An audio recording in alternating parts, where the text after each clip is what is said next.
عزیز نے سورۃ النحل کی آیت نمبر 51 اور 52 کی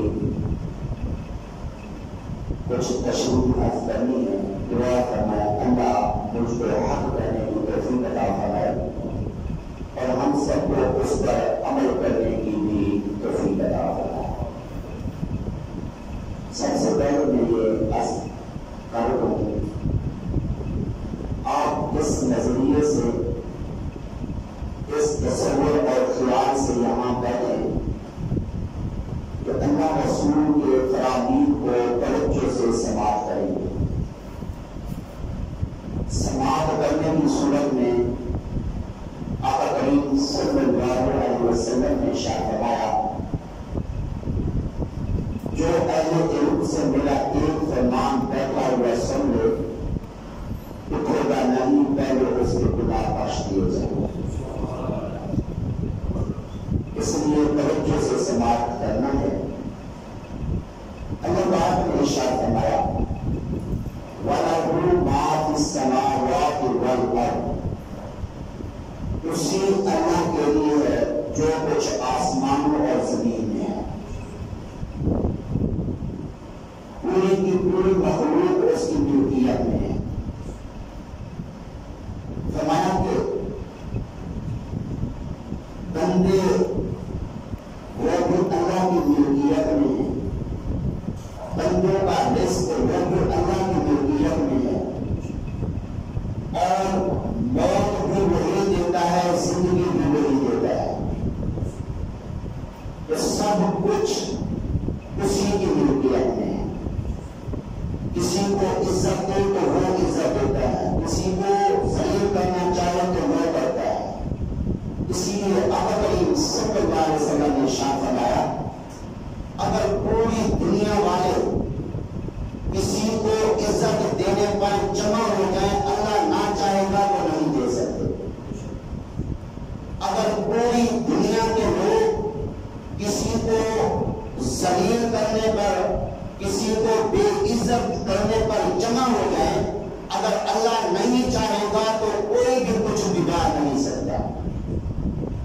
کیونکہ تعز من تشاء وتعز من تشاء اللہ فرماتا ہے میں ہی جس کو چاہوں عزت دیتا ہوں, میں ہی جس کو چاہتا ہوں ذلت دیتا ہوں.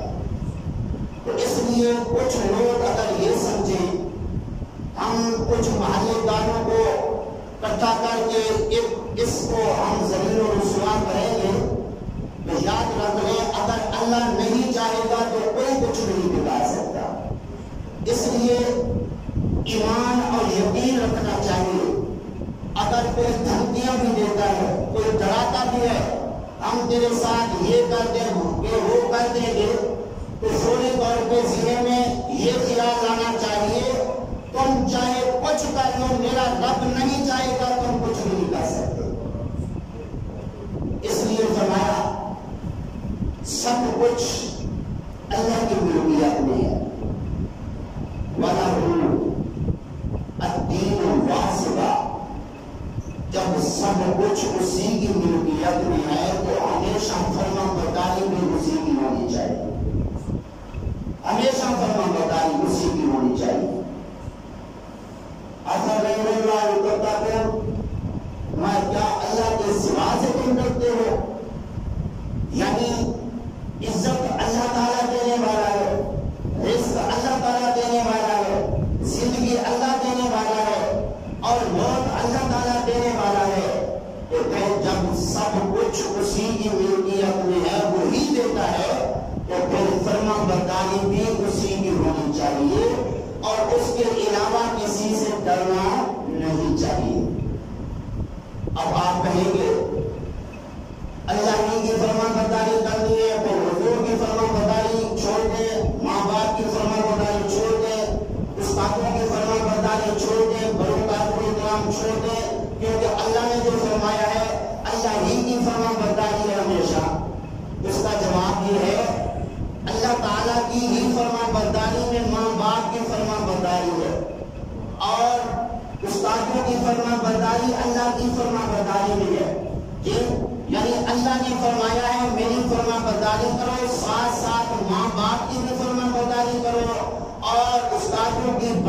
بھی تم فرمان برداری کرو۔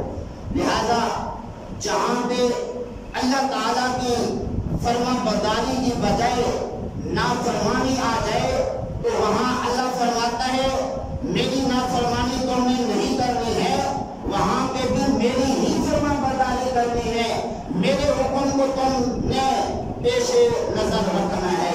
مثال کے طور پر بندہ چاہتا ہے ماہ رمضان ہے یا ویسے کسی وقت چاہتا ہے میں صدقہ و خیرات کر دوں تاکہ میرے گناہ بخش دیے جائیں، یہ جو مصیبتیں آتی ہیں اس صدقہ کے ذریعے یہ مصیبتیں میرے سے ٹل جائیں، لیکن بیوی کہے نہیں اگے عید آ رہی ہے اس میں ہم نے کپڑے خریدنے ہیں اور باقی جو ہے وہ سامان خریدنا ہے، وہ اگر اللہ کی راہ میں دے دے گا مال پھر یہ چیزیں ہم کیسے خریدیں گے۔ اسی طرح اولاد بچے بچیاں وہ کہیں نہیں ہمارے تو یونیورسٹی کی جو ہے وہ فیس ہے وہ پھر ہم نے ادا کرنی ہے اور سیر کے لیے ہم نے مری جانا ادھر ادھر جانا ہے، تو اس لیے اگر آپ حج کر دیں گے تو پھر یہ اخراجات ہم کہاں سے لیں گے؟ تو اللہ تبارک و تعالیٰ ارشاد فرماتا ہے یا ایھا الذین آمنوا ان من ازواجکم و اولادکم عدوا لکم فاحذروا، کہ اے ایمان والو تمہاری کچھ بیویاں تمہاری دشمن ہیں، تمہارے کچھ بچے بھی تمہارے دشمن ہیں، تم نے ان کی نہیں ماننی ہے، تم نے ان کی نہیں ماننی ہے۔ اگر بیوی کہے اللہ کی راہ میں نہیں دینا تم نے اللہ کی راہ میں دینا ہے، اگر بال بچے کہیں نہیں تم نے صدقہ و خیرات نہیں کرنی ہے، تم نے اللہ کا حکم مان کر ان کی نہیں ماننی، اللہ کی راہ میں صدقہ و خیرات کرنا ہے۔ اس لیے کہ فرما برداری اللہ تعالیٰ کی ہی ہے اور اللہ نے فرمایا ہے تم صدقہ و خیرات کرو، صدقہ و خیرات کرنے کی صورت میں تم محتاج نہیں ہوو گے، غریب نہیں ہوو گے۔ اگر بالفرض تمہیں بیوی کہے، تمہارا کوئی بچہ تمہاری کوئی بچی کہے، اگر تم نے اللہ کی راہ میں دے دیا پھر تو ہم لوگ جو ہے وہ محتاج ہو جائیں گے اور اخراجات کہاں سے پورے کریں گے؟ تو اس کے بارے میں اللہ پاک نے خود وضاحت فرما دی، الشیطان یعدکم الفقر ویأمرکم بالفحشاء، شیطان تمہیں ڈراتا ہے، شیطان تمہیں ڈراتا ہے کس طرح؟ فقر، محتاجی سے۔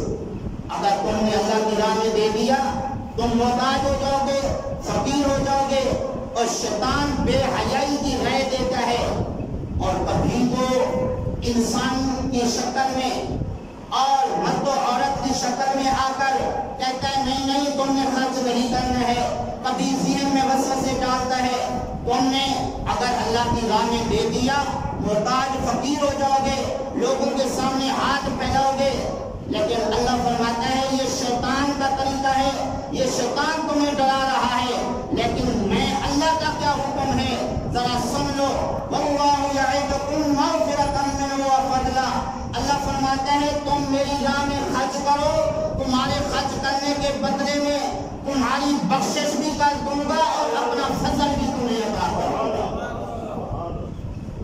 یہ اللہ کا اپنا فرمان ہے، ان اللہ لا یخلف المیعاد، بندے وعدہ خلافی کر سکتے ہیں، ماں باپ بھی وعدہ خلافی اولاد سے کر سکتے ہیں اور بیوی بھی وعدہ خلافی کر سکتی ہے، لیکن اللہ فرماتا ہے ان اللہ لا یخلف المیعاد، میں وعدہ خلاف نہیں ہوں، جو میں وعدہ کرتا ہوں اس کو پورا کرتا ہوں۔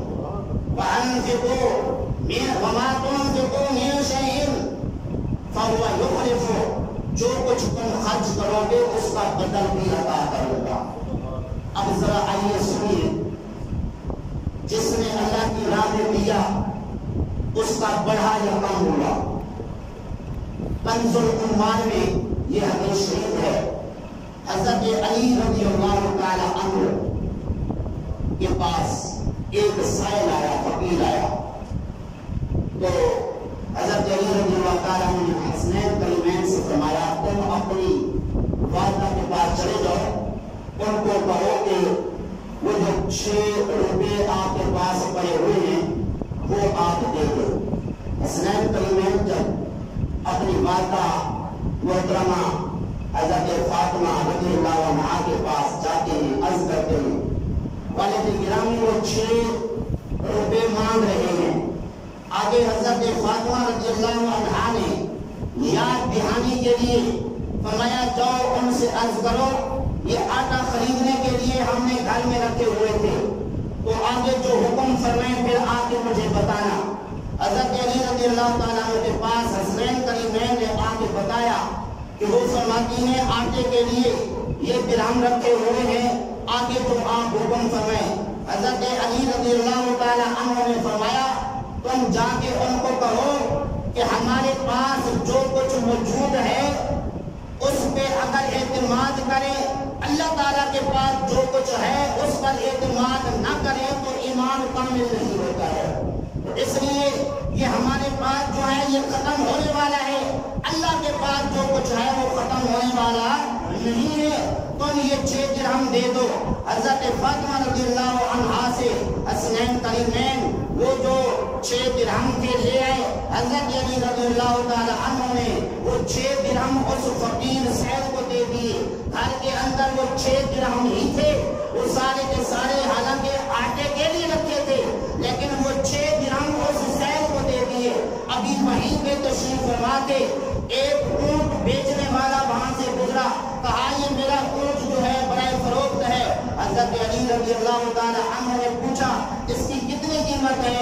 اس نے بتایا کہ 140 درہم اس کی قیمت ہے۔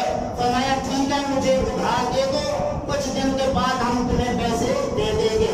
تو وہ اونٹ ادھار خرید کر لیا۔ کچھ دیر کے بعد ایک اور آدمی اس اونٹ کو دے کر کہنے لگا کہ یہ تم بیچو گے؟ فرمایا ہاں بیچنا ہے۔ کتنی قیمت لوگے؟ فرمایا 200 درہم کے بدلے میں میں اسے بیچوں گا۔ اس نے بڑی خوشی سے وہ اونٹ خرید کر لیا۔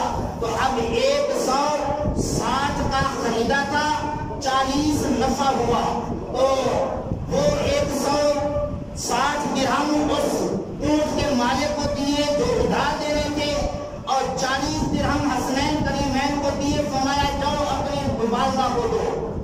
60 درہم، 140 کا اونٹ تھا، 60 درہم دیے۔ فرمایا جاؤ اپنی والدہ کو دے دو۔ حضرت فاطمہ رضی اللہ عنہا کے پاس جب وہ 60 درہم پہنچے تو پوچھا یہ کہاں سے آئے؟ حضرت علی رضی اللہ تعالیٰ عنہ نے فرمایا کہ آقا کریم صلی اللہ علیہ وسلم سے سن رکھا ہے جو ایک خرچ کرے اس کے بدلے میں اللہ تعالیٰ 10 دیتا ہے۔ ہم نے 6 خرچ دیے، اللہ نے 60 عطا فرما دیے۔ معلوم ہوا اللہ کی راہ میں خرچ کرنے سے کم نہیں ہوتا ہے، اگر اخلاص کے ساتھ خرچ کیا جائے کم از کم 10 ملتے ہیں۔ اللہ کا اپنا فرمان ہے جتنا جس کا اخلاص ہوتا ہے اللہ اتنا اس کو زیادہ دیتا ہے، بلکہ کبھی بغیر حساب کے بھی دے دیتا ہے۔ اس لیے فرمایا وَلَهُ الدِّينُ وَاسِبًا، اسی کی ہمیشہ فرما برداری ہے۔ کسی کے کہنے پر اللہ کی راہ میں خرچ کرنے سے رکنا نہیں ہے، کسی سے اگر ناراضگی ہے کسی کے کہنے پر اس کو راضی کرنے میں پیچھے نہیں رہنا ہے۔ اگر کوئی کہے نہیں اس سے صلح نہیں کرنی ہے، اس کی نہیں ماننی ہے، اللہ کی ماننی ہے کہ اللہ نے فرمایا ہے آپس میں پیار محبت سے رہو۔ اسی لیے آقا کریم صلی اللہ علیہ وسلم نے فرمایا 3 دن تک اگر کوئی مسلمان اپنے مسلمان بھائی کو چھوڑے رکھے، اس سے بول چال نہ کرے، اگر 3 دن کے بعد مر گیا سیدھا دوزخ میں جائے گا۔ اس لیے ہمیشہ اللہ تعالیٰ کی فرما برداری کرنی ہے۔ اچھا بعض اوقات ایسا بھی ہوتا ہے کہ جو دفتر عملہ ہوتا ہے، جب افسران موجود ہوں غیر قانونی کوئی کام نہیں کرتے کیونکہ افسر بیٹھا ہوا ہے، ٹھیک ہے، اگر افسر آگے پیچھے ہو جائے تو پھر غیر قانونی کام کر دیتے ہیں۔ مثال کے طور پہ تنخواہ کس چیز کی لیتے ہیں؟ جس عہدے پر جس منصب پر ہوتے ہیں اس کے جو تقاضے ہوتے ہیں ان کو پورا کرنے کی تنخواہ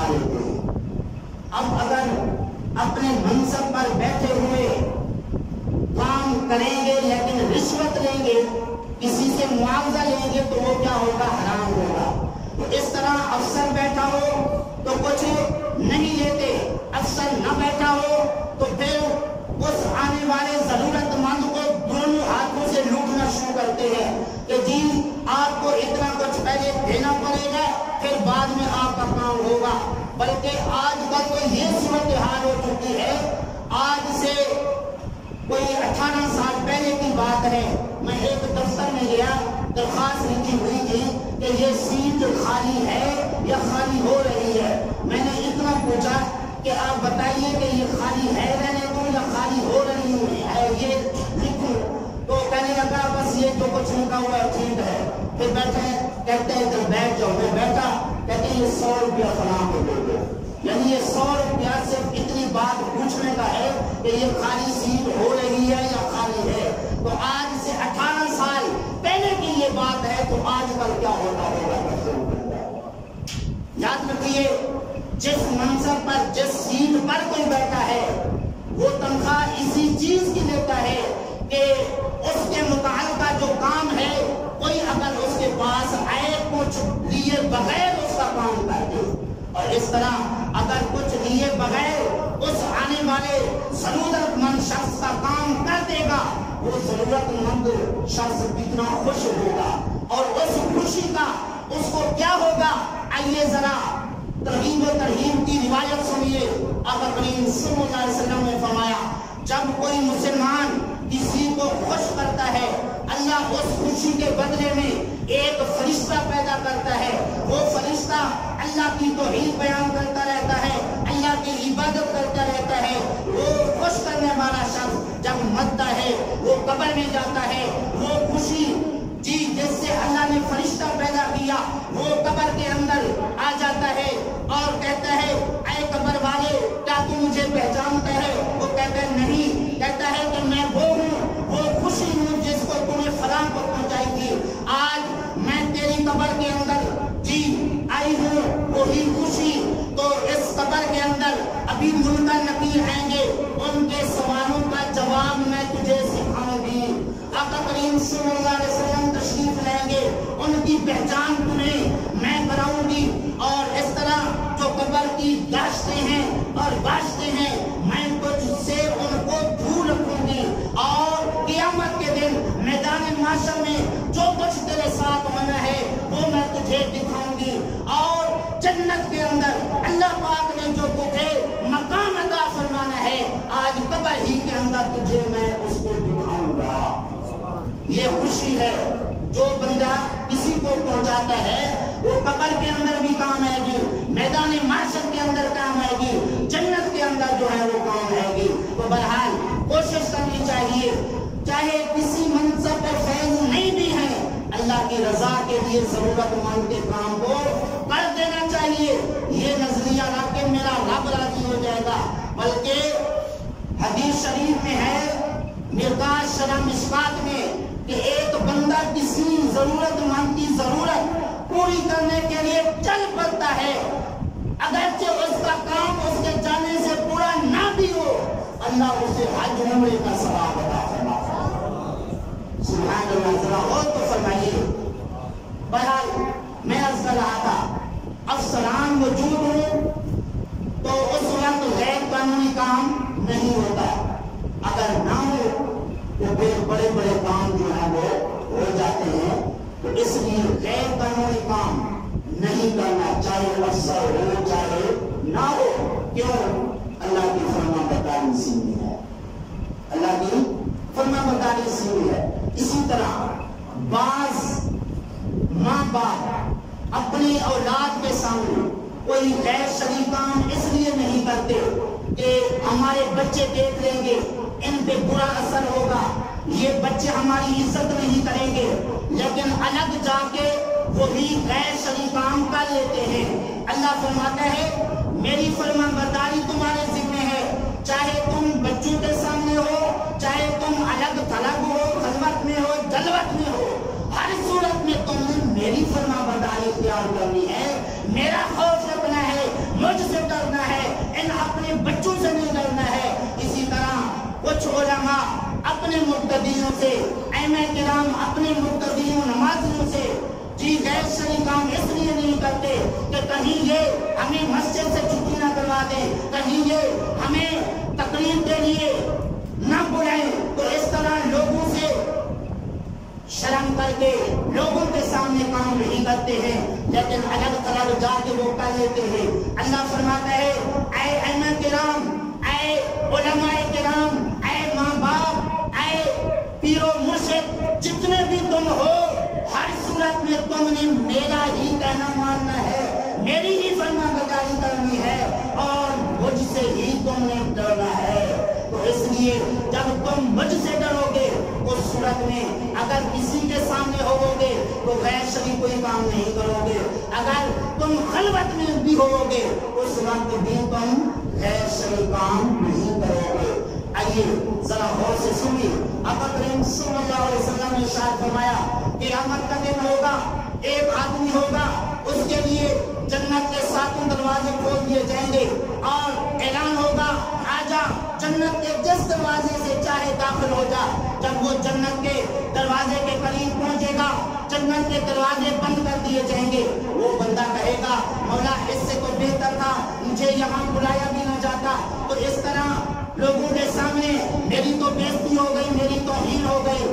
اللہ فرمائے گا یہ تیرے ساتھ آج ہونا تھا اس لیے کہ دنیا میں تو مجھ سے ڈر کر تھوڑی گناہ چھوڑتا تھا، تو فلاں سے ڈر کر گناہ چھوڑے تھے اور اس طرح میرے سے ڈر کر تو تمہیں گناہ نہیں چھوڑے تھے۔ تو اس لیے اگر ماں باپ اپنی اولاد سے ڈر کر گناہ چھوڑتے ہیں اور ائمہ کرام علماء کرام لوگوں کو دیکھ کر گناہ چھوڑ دیتے ہیں اور پیر اپنے مریدوں کو دیکھ کر گناہ چھوڑ دیتا ہے لیکن الگ جا کے وہ گناہ کر لیتا ہے، تو قیامت کے دن اس کے ساتھ بھی یہی سلوک کیا جائے گا۔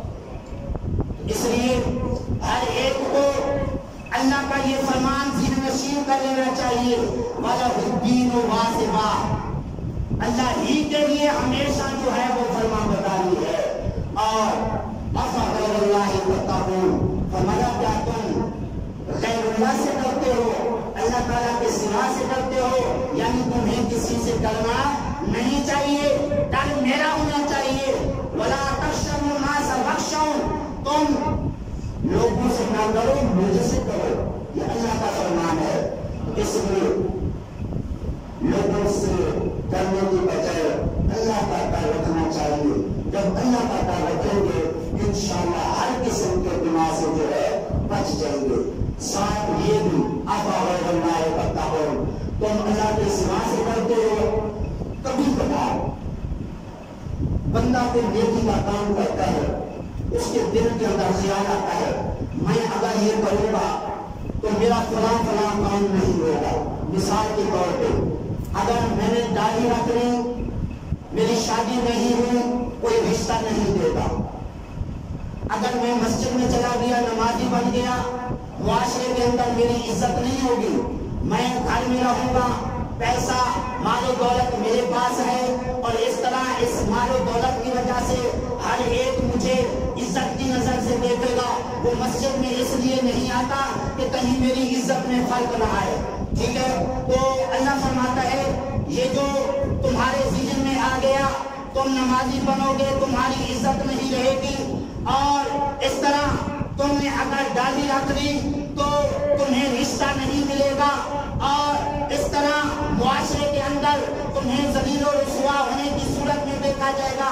اللہ فرماتا ہے نہیں، تم داڑھی رکھ کے یہ خوف مت کرو کہ تمہیں کوئی رشتہ نہیں دے گا، اور میری راہ میں خرچ کر کے یہ مت سوچو کہ تمہاری عزت میں فرق آ جائے گا، اور نمازی بن کے یہ مت سوچو کہ تمہاری عزت کے اندر فرق آ جائے گا۔ تمہاری عزت بلکہ دوبارہ ہو جائے گی۔ تم داڑھی رکھو تمہاری عزت بڑھے گی، تمہاری نیکیاں بڑھیں گی۔ تفسیر البیان میں لکھا ہے جس کے چہرے پر داڑھی سجی ہوتی ہے اللہ فرماتا ہے میرے فرشتے میرے اس بندے کی ہر وقت نیکیاں اس لیے کہ اس نے میرے محبوب کی ہر وقت سنت سجائی ہوئی ہے۔ ذرا غور تو فرمائیے، داڑھی رکھیں گے جب تک یہ داڑھی رہے گی ہر وقت فرشتے نیکیاں لکھتے رہیں گے، لیکن پھر اس داڑھی کے رکھنے کے ساتھ ساتھ